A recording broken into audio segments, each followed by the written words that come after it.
The day they called me into the principal's office and told me I was being investigated for inappropriate conduct involving students.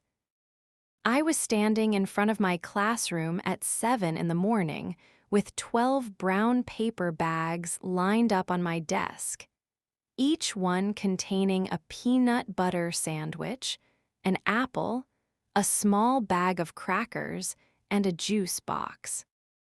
I had been packing those bags every single morning for 11 months, waking up at 5:30 to make sure every sandwich was made correctly, making sure Marcus got extra crackers because he'd mentioned once that he was always hungry by 10 o'clock, making sure little Destiny's juice box was grape because she'd quietly told me one afternoon that apple juice made her stomach hurt. I knew these children the way you know people you love, which is exactly what they were to me. And standing there with those 12 bags and a termination investigation hanging over my head, I felt the particular kind of rage that only comes when you realize that someone has decided your kindness is a crime. My name is Alina Vasquez, and I taught 5th grade at Riverside Elementary School in Columbus, Ohio for 7 years. I want you to stay with me through this entire story, because what I'm about to tell you is going to make you angry before it makes you understand, and it's going to break your heart before it puts it back together. And by the time I'm done, I believe you will know something true about the world that maybe you didn't know before. But first, I need you to understand who I was before I became someone's cautionary tale, before I became the teacher who got reported to the school board, before I became the woman whose career nearly ended because she bought too many groceries. I grew up in San Antonio, Texas, the youngest of 4 children born to parents who immigrated from Mexico before I was born. My father worked construction for 30 years.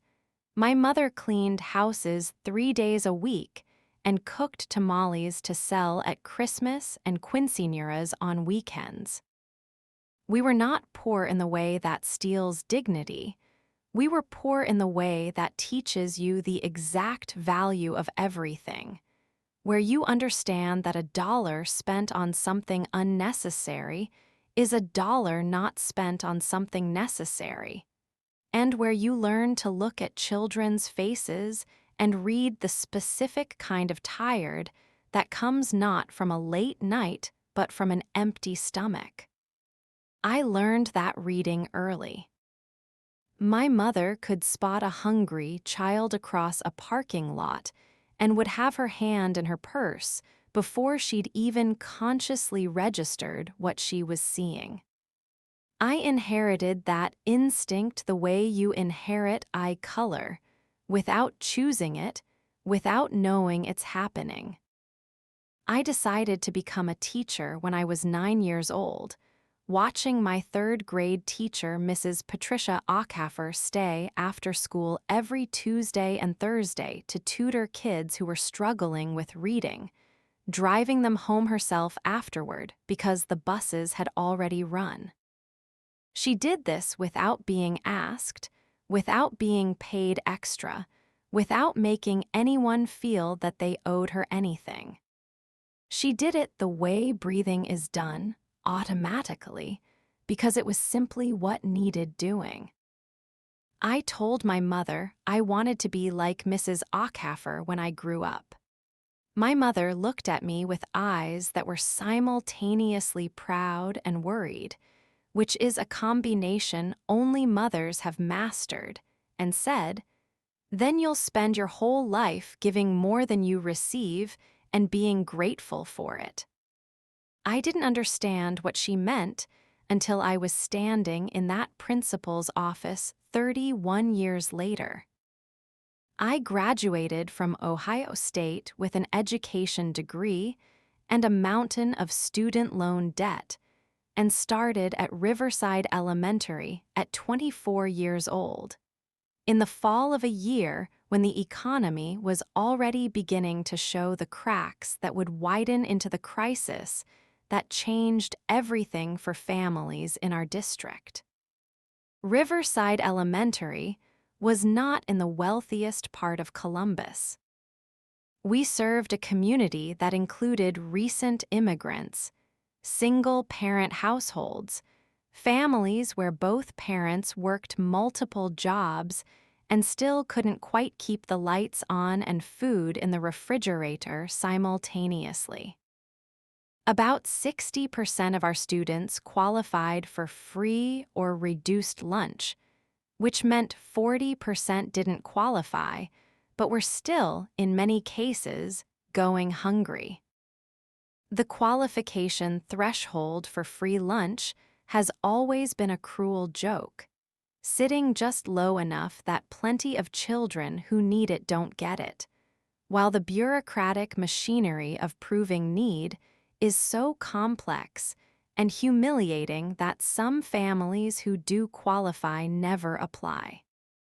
If you are watching this, and you've ever had to choose between feeding your children and paying a bill, you know exactly what I'm talking about. Subscribe to our channel and drop a comment telling us your name and what city you're watching from. We want to build a community of people who understand what it means to fight for what's right even when the system fights back. I noticed the hunger in my classroom the same way you notice weather changing, gradually at first, and then all at once. A child who can't concentrate isn't necessarily a child with attention issues. Sometimes they're a child who ate half a granola bar for breakfast because that's what was in the house. A child who falls asleep in class in the morning isn't necessarily a child who stayed up too late. Sometimes they're a child whose sleep was interrupted by their own body telling them it needed fuel. I had been teaching for 3 years when the pattern became undeniable. 7 of my 22 students were showing up to class either having eaten nothing or having eaten something so insufficient that by 9 in the morning they were physically incapable of learning. I know this because I know the research on childhood hunger and brain function, and I know it because I watched it happen with my own eyes every single day. The first time I brought food to school for a student, it was for a boy named Jalen who had told me quietly after class that he'd had to share his cereal with his baby sister that morning and there hadn't been enough for him to have a full bowl. He said it the way children say things that break adult hearts, matter-of-factly, without self-pity, as if it were simply information. I went to the vending machine in the teacher's lounge during my planning period and bought him chips and a bottle of juice, which cost me $3.75, and which I would have spent 1,000 times over for the expression on his face when I set them quietly on his desk without drawing attention to it. That night, I went to the grocery store and spent $40 on granola bars, crackers, dried fruit, and individual peanut butter cups, which I put in a basket in the back corner of my classroom that I labeled Snack Station, and told all my students they were welcome to use whenever they were hungry, no explanation required. The snack station lasted for 2 years and cost me between $80 and $120 a month, which was money I made work by cutting corners on my own groceries, by not buying new clothes, by skipping the gym membership I'd been meaning to get and doing yoga videos at home instead. I didn't think of it as sacrifice. I thought of it as budget management. I was single, I had no children of my own, my rent was manageable, and there were children sitting 10 feet away from me who needed crackers more than I needed a gym membership. The math seemed simple. It got more complicated in the fall of my 7th year, which was the year everything changed. Our district, like many districts around the country, had been quietly cutting its free and reduced lunch program funding while simultaneously tightening the income requirements. The result was that several families who had previously qualified now didn't, even though their actual financial situations hadn't improved. 3 of my students lost their free lunch eligibility that September for reasons that had nothing to do with whether they were hungry. On top of that, I had 2 new students whose families had recently arrived from different countries and were in the process of establishing themselves and hadn't yet navigated the paperwork required to apply for assistance. And I had 7 students from the previous year's roster whose situations I already knew about.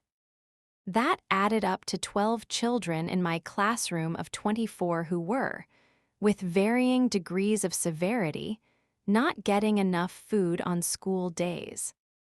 I want to be clear about what 12 children going hungry looks like from the front of a classroom, because I think people imagine it as something dramatic, something you can see from across the room, children with hollow cheeks and visible suffering.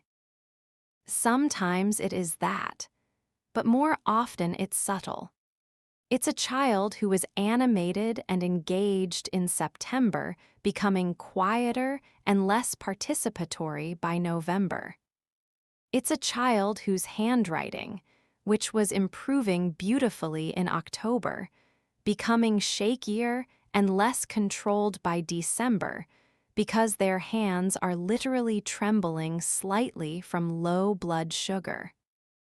It's a child who used to ask questions during lessons going silent, not because they understand the material better, but because the mental effort required to formulate a question has become too taxing. It's a child putting their head down during reading, and you going over to check on them and finding them not asleep, but staring at the desk with an expression of dull resignation that no 10-year-old should be capable of. I started the lunch program in October, which is when I realized that the snack station alone wasn't enough. The snack station addressed mid-morning hunger. It did nothing for the children who were arriving at school without having eaten breakfast at all, whose last meal had been whatever had been available the night before, who needed real food first thing in the morning to be able to function through the school day. So I started bringing 12 lunches, not 12 snacks. 12 actual lunches, packed in brown paper bags, sitting on my desk when the children arrived, available to anyone who needed one without anyone having to ask or explain or justify. I put them out every day alongside a note that said simply, "Help yourself," and went about my morning routine as if this were the most normal thing in the world. The cost worked out to approximately $47 a day, counting the cost of the ingredients I bought in bulk at Costco every Saturday morning. I know the exact number because I kept careful records, not because I was planning to report it or ask for reimbursement, but because I am the daughter of a woman who knew the value of every dollar and I tracked my money as a reflex. $47 a day, 5 days a week, roughly $1,880 a month, which represented just under 40% of my take-home pay after taxes and loan repayment. I restructured my entire life around it. I stopped eating out entirely. I meal prepped for myself with the same bulk ingredients I used for the students' lunches. I canceled every subscription I had. I started doing my own hair and my own nails and my own everything. I moved my car insurance to the minimum legal coverage. I found a cheaper phone plan. I made it work because that's what my mother taught me to do when something matters. You make it work. The 12 students, without ever discussing it with each other or with me, developed a kind of protective silence around the lunch bags. The children who didn't need them never commented on them, and the children who did take them did so with the quiet efficiency of people who had learned not to draw attention to their needs. By November, we had a rhythm that felt as natural as any other part of the school day. Children arrived, hung up their backpacks, checked the desk, took what they needed, and settled into morning work. I taught. Life went on. What I didn't know, what I couldn't have anticipated, was that one of the parents in my class had been watching this routine through his child's eyes and had developed a very specific interpretation of what it meant. His name was Douglas Whitfield, and his daughter Caitlin was one of my students who absolutely did not need the lunch bags. The Whitfields lived in one of the newer subdivisions on the east side of the district, and Douglas drove a recent model BMW and worked in finance, and had made it very clear at our September parent-teacher conference that Caitlin was gifted and should be receiving more challenging material, and that he had concerns about the caliber of classroom environment his daughter was being educated in. I had smiled professionally at this and made notes and assured him that I differentiated instruction for all my students and that Caitlin was doing beautifully, which she was. She was a bright and kind child who bore virtually no resemblance to her father. Caitlin had apparently mentioned the lunch bags to Douglas sometime in late October, and Douglas had apparently spent the following 3 weeks developing a theory about them that was so thoroughly wrong that, when I first heard it, I thought there must be some translation error. His theory, which he presented in a formal written complaint to Principal Margaret Holloway in late November, was that I was providing lunches to selected students as a form of favoritism, that I was using food as a tool to create inappropriate emotional dependency between myself and certain students, that the practice was psychologically manipulative, and represented a misuse of my position of authority, and that the fact that I was doing it without administrative approval suggested I was engaged in some form of unauthorized behavior that warranted investigation. He also suggested, and this was the part that truly stunned me, that my motivation might be to influence students' grades or to ensure positive parent reviews at evaluation time. He literally implied that I was buying children's lunches in exchange for favorable impressions. He submitted a 6-page written complaint, single-spaced, with subheadings, for 11 months of peanut butter sandwiches. I am not going to pretend that I was calm when Principal Holloway called me into her office and showed me the complaint. I had woken up that morning at 5:30 to pack 12 lunches.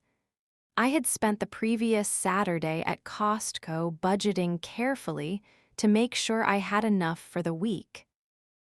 I had a student, a boy named Tyler, who had told me the previous Thursday that his mom had gotten extra shifts at work, and he thought maybe things were going to be better. His voice carefully controlled so he didn't sound as relieved as he was, and I had thought about Tyler all weekend hoping things would indeed be better for his family. And I was sitting across from my principal reading a 6-page complaint that accused me of psychological manipulation. If you're watching this and you believe that people who do good things should be protected from people who do bad things with their complaints, subscribe to our channel and drop a comment telling us your name and your city. Good people fighting for what's right need to know they're not alone. Principal Holloway was a woman I respected enormously, a 20-year educator who had come up through the same kinds of classrooms I taught in and who I believed to be fundamentally decent. She looked uncomfortable in a way that told me she found the complaint as absurd as I did, but was constrained by procedure from saying so.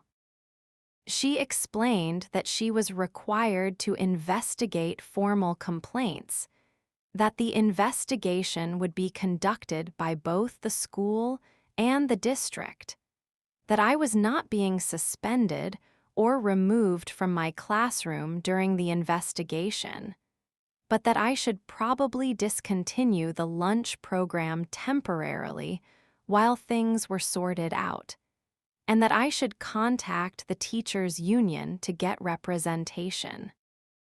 I asked her what would happen to the 12 students who were relying on the lunches while things were being sorted out. She said she would look into available school resources.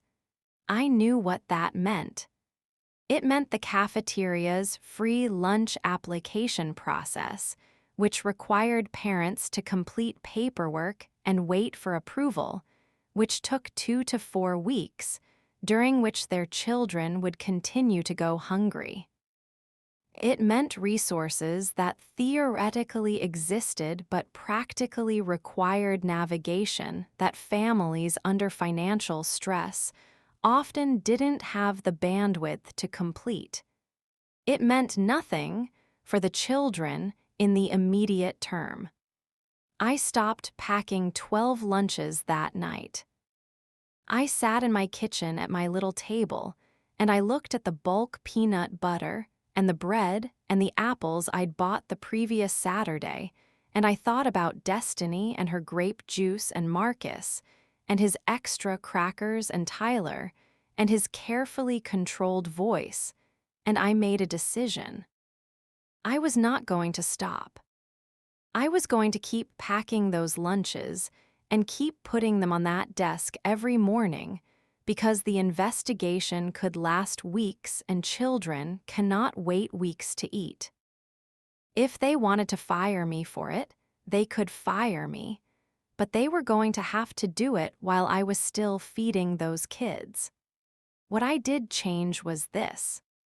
I called the teachers' union that night and got a representative named James Beaumont, who had been advocating for teachers for 22 years and who listened to my situation with the particular attention of someone who has heard 1,000 stories and can tell within the first minute which ones matter.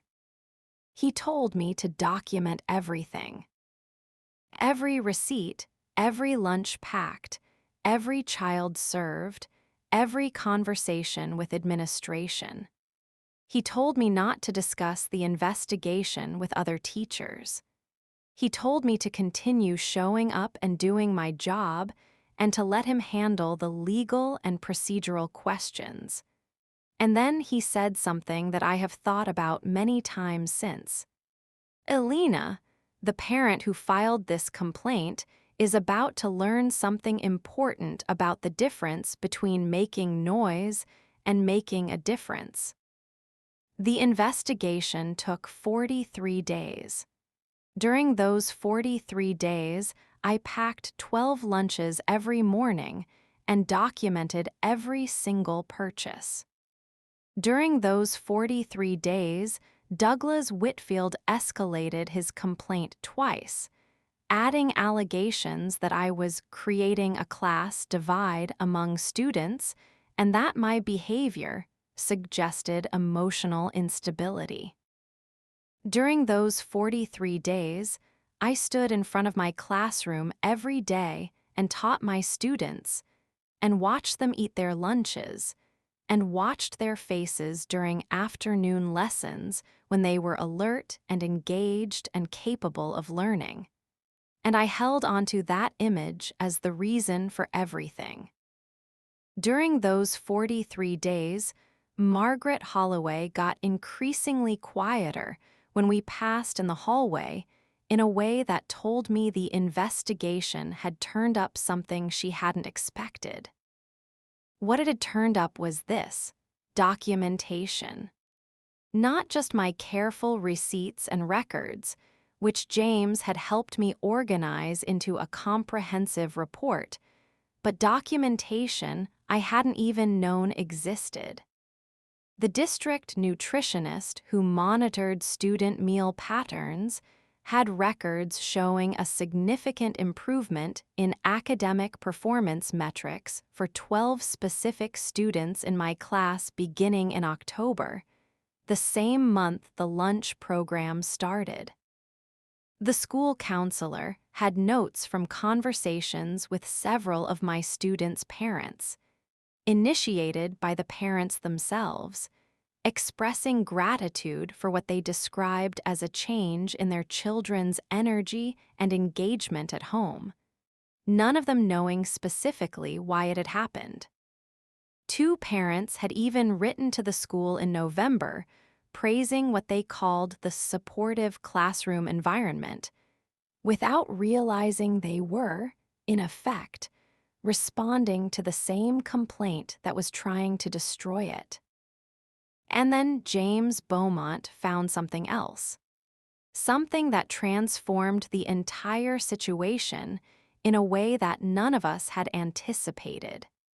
He had been reviewing district financial records as part of building my defense when he discovered that Riverside Elementary received an annual Title I allocation that included a specific line item for student nutritional support, which was a fund designated for exactly the kind of informal meal provision I had been providing. The fund had existed for 6 years. It had never been used. The money, roughly $14,000 per year, had been sitting in a district account unspent while children in Title I schools went hungry, because nobody had created an implementation process for it, and because in the bureaucratic ecosystem of underfunded school districts, unspent money doesn't automatically go back to the people who need it. It just sits there accumulating while teachers spend their own salaries on peanut butter.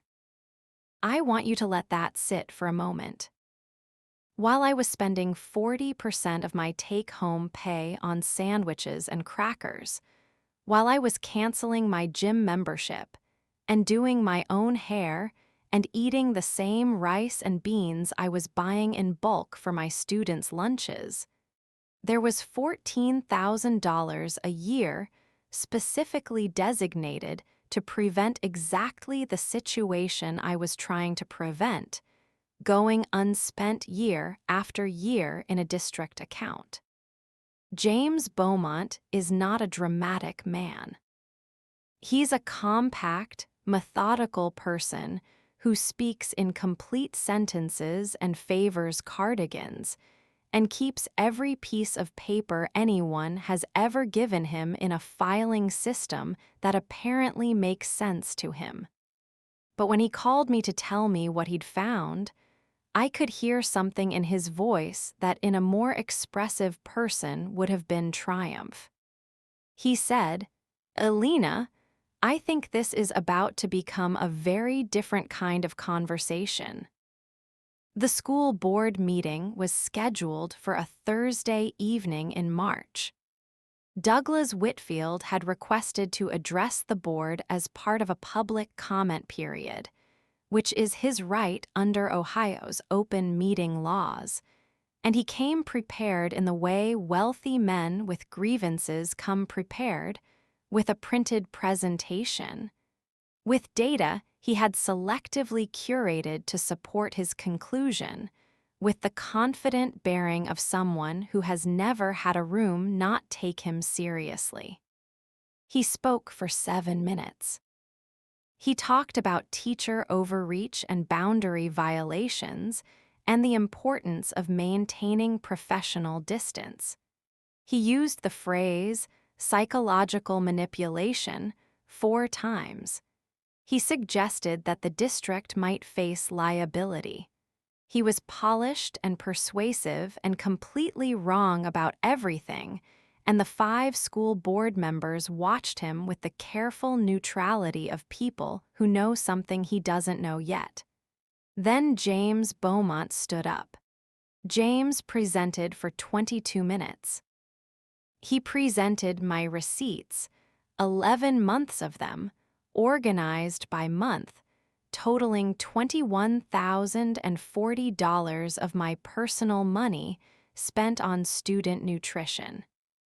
He presented the academic performance data showing measurable improvement in the 12 students who had accessed the lunch program. He presented the school counselor's notes and the unsolicited parent praise letters. He presented the Title I Nutritional Support Fund documentation showing $14,000 sitting, unused in a district account for 6 years. And then he said something that I want to repeat here, because it is the kind of sentence that deserves to be said clearly and in full. This teacher spent $21,000 of her own money doing what this district was already funded to do and failed to do, and in response, this district investigated her. The room was quiet for a moment that felt much longer than it was. Board member Rosalind Carter, who had been an elementary school teacher herself before moving into administration, took off her reading glasses and set them on the table and looked at Douglas Whitfield with an expression I won't soon forget. She said, "Mr. Whitfield, I want to make sure I understand your complaint correctly. A teacher in our district identified a nutritional need in her classroom, funded the solution herself over 11 months at significant personal expense, improved academic outcomes for 12 students, and your concern is that she was doing this inappropriately." Douglas Whitfield said that the concern was about professional boundaries and district protocols. Board member Carter said that the board would take that concern under advisement. She said it the way people say things when they have already taken something under advisement, and advisement has resulted in a firm conclusion. The board voted that evening, unanimously, to clear me of all allegations, to formally implement a nutritional support program at Riverside Elementary using the existing Title I funds, to assign a committee to review how those funds were being managed or not managed across all Title I schools in the district, and to formally recognize my 11 months of personal financial contribution to student welfare with a commendation entered into the district record. Douglas Whitfield left before the vote. I heard later that he'd had some things to say in the parking lot, but I wasn't there to hear them, and I find I don't particularly need to know what they were.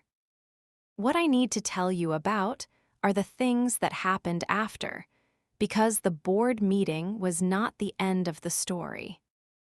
It was the beginning of the part that matters most.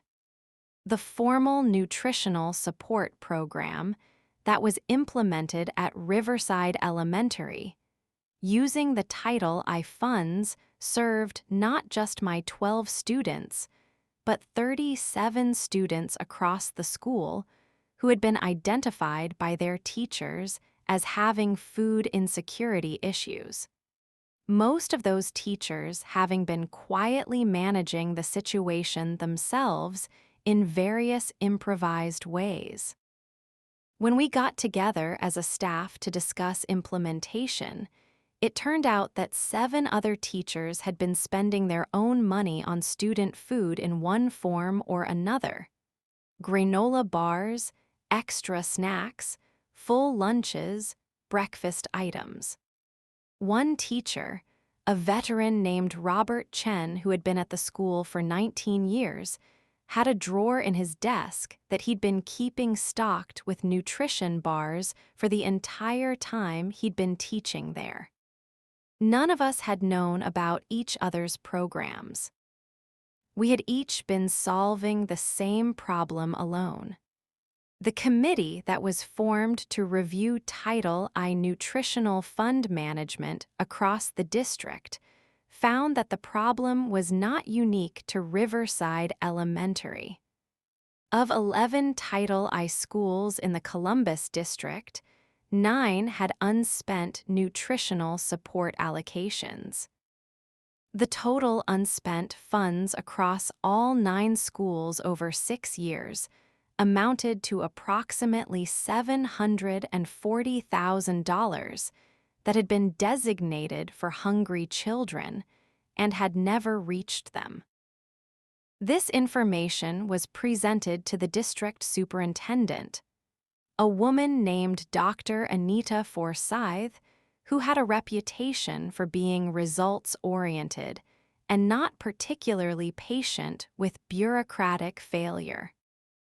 Within 3 weeks of receiving the committee report, Dr. Forsyth had implemented new district-wide protocols for nutritional fund deployment, had appointed a district nutritional coordinator position that had not previously existed, and had issued a formal apology to the teaching staff of all 11 Title I schools for systemic failure to deploy designated resources in support of student welfare.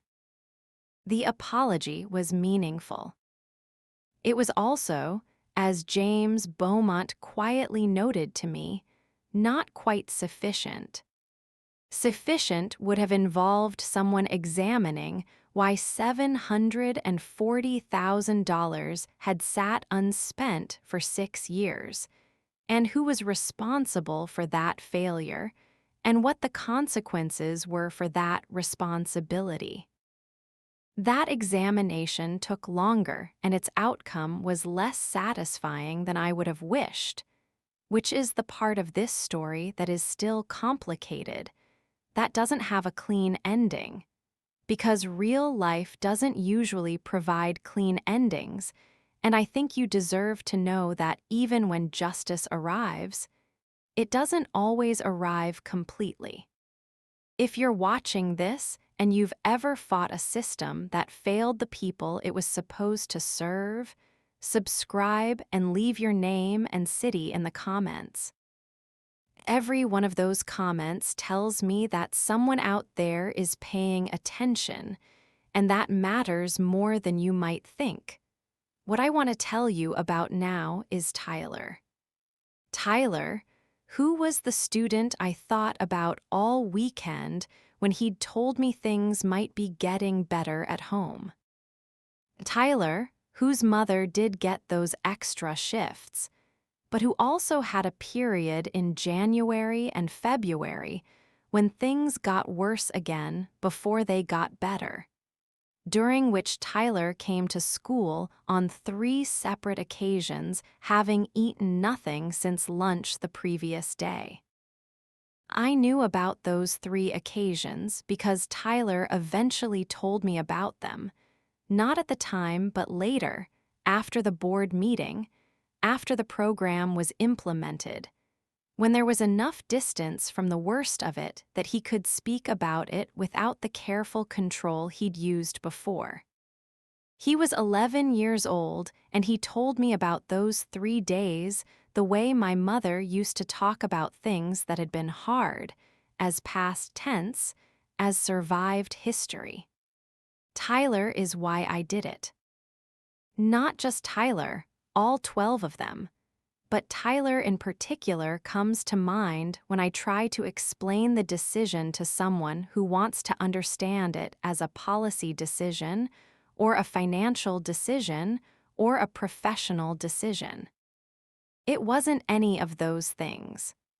It was a human decision, made by a human being who looked at a child and understood that whatever the correct bureaucratic procedure might be, the correct human procedure was to make sure he ate. The investigation and the board meeting and the district-wide changes that followed were covered by the Columbus Dispatch in a story that ran in late March with the headline, "Columbus Teacher Spent $21K of own salary feeding students while district funds sat unused." The story was picked up by several national outlets, and for about 10 days, I was the subject of a level of attention I had never experienced and found genuinely disorienting. People sent donations to the school. A national teachers organization reached out to James Beaumont about using my case as an example in their advocacy work around title, I fund implementation. A production company called about whether I would be interested in participating in a documentary. I said no to the documentary. I said yes to the teachers' organization. I said thank you to the people who sent donations and made sure every cent went directly to the Nutritional Support Fund. Douglas Whitfield, I learned through a colleague whose child attended school with Caitlin, had withdrawn her from Riverside Elementary and enrolled her in a private school. I have thought about Caitlin periodically since then, this bright and kind child who bore so little resemblance to her father, and I hope she is well. I hope she found teachers who saw her clearly and challenged her and cared about her the way every child deserves to be cared about. I hope, perhaps more selfishly, that she carries something from our classroom into her adult life.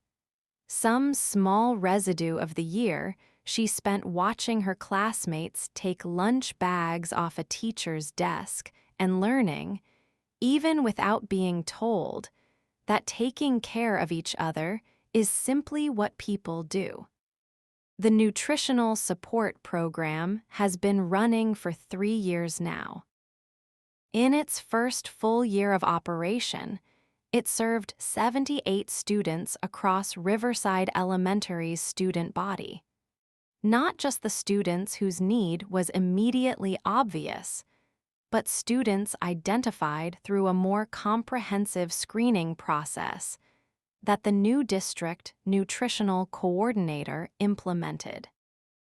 The academic improvement data from that first year is statistically significant enough that the district used it as the basis for a grant application to expand the program, which was approved. Other districts in Ohio have contacted ours asking about the implementation model.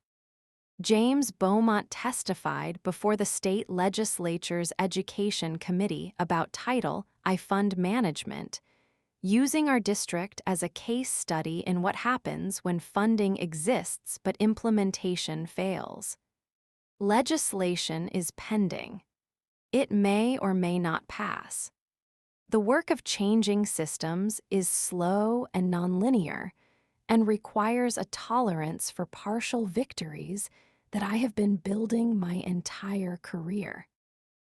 I want to tell you something about what the last 3 years have taught me, beyond the specific story of 12 lunch bags and a 6-page complaint and a school board meeting and $740,000.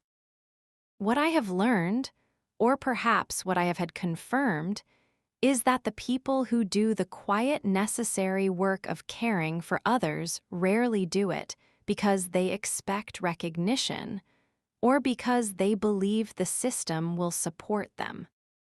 They do it because the work needs doing and they are present and capable and cannot look at a need without responding to it. My mother knew this. Mrs. Ackhaffer knew this. Robert Chen, with his 19 years of desk drawer nutrition bars, knew this. We are not heroes. We are just people who couldn't walk past a problem that we had the means to address, even partially, even imperfectly, even at personal cost. And the people who interfere with that work, who see kindness and interpret it as threat, who encounter generosity and translate it into manipulation, they are not villains in the way that makes for satisfying storytelling. Douglas Whitfield was not evil.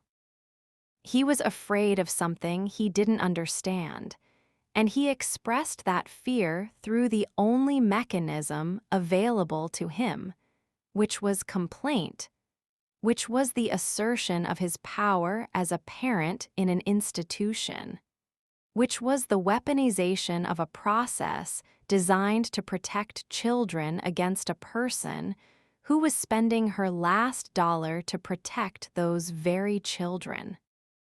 He was wrong about every specific thing, and perhaps not entirely wrong about the underlying principle that teachers shouldn't have to spend their own money feeding students, which is true, which is exactly what James Beaumont spent 22 minutes explaining to a school board that then fixed the policy. So perhaps the only thing I want to say about Douglas Whitfield is this. His complaint, as wrong and as harmful as it was in its specific content and intent, created the mechanism through which the investigation happened, and the board meeting happened, and the committee was formed, and the $740,000 was found, and the district policy was changed, and 78 children who might have gone hungry for 3 more years, while the money sat in an account, didn't go hungry. I don't know how to feel about that. I suspect I'm not supposed to feel good about it exactly, because the children who did go hungry during those 6 years of unspent funds are not consoled by the eventual policy change, and neither am I on their behalf. But I also can't look at what came after and pretend that something useful didn't emerge from something terrible. There is something I think about sometimes when I'm packing lunches, which I still do, now using district funds, but still personally overseeing the program at my school, because nobody else knows quite how Marcus likes his crackers or that Destiny's apple juice makes her stomach hurt. I think about the moment in my kitchen when I sat across from the peanut butter and the bread and the apples and decided to keep going despite the investigation. I was afraid.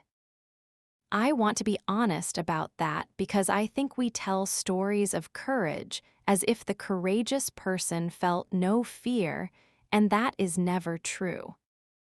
I was genuinely frightened of losing my job. of losing 7 years of career building, of having to explain to my mother, who had sacrificed so much for my education, that I had been fired for buying too many groceries.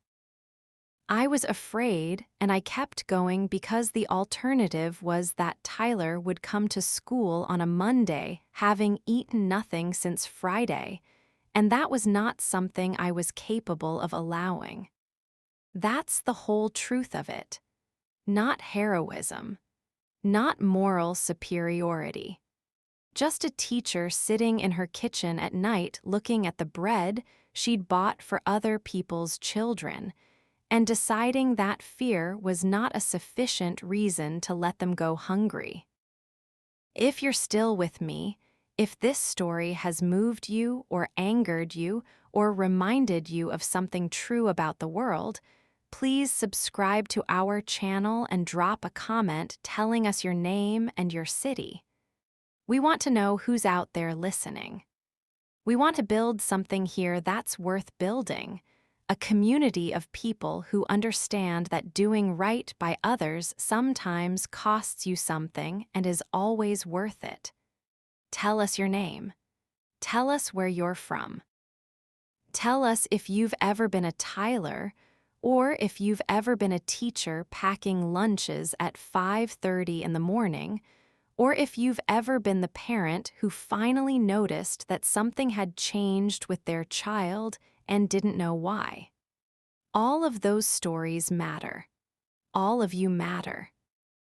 The next video in this series is about a school principal who spent 3 years fighting her own district to keep a music program alive for students who had nothing else in their lives.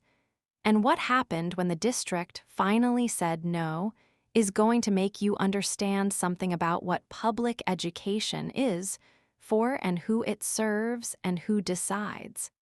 I promise you it will make you angry before it makes you understand, and it will break your heart before it puts it back together. Stay with us. My name is Alina Vasquez. I taught 5th grade for 7 years and then became the District Nutritional Support Coordinator for Columbus City Schools, a position that was created in part because of the investigation that was supposed to end my career. I pack lunches every morning still, some mornings more than others, some mornings just my own, some mornings enough for whoever needs them. My mother calls every Sunday and asks how the kids are doing, and I tell her about whatever's happening, the funny things and the hard things and the ordinary things, and she listens in the way she has always listened, with her whole attention, the way she taught me to listen, the way Mrs. Ockhafer taught me by example, the way I hope I'm teaching the children in the schools I serve now, who are learning, even without knowing they're being taught, that this is what we do for each other. We show up. We bring what we have. We make it work.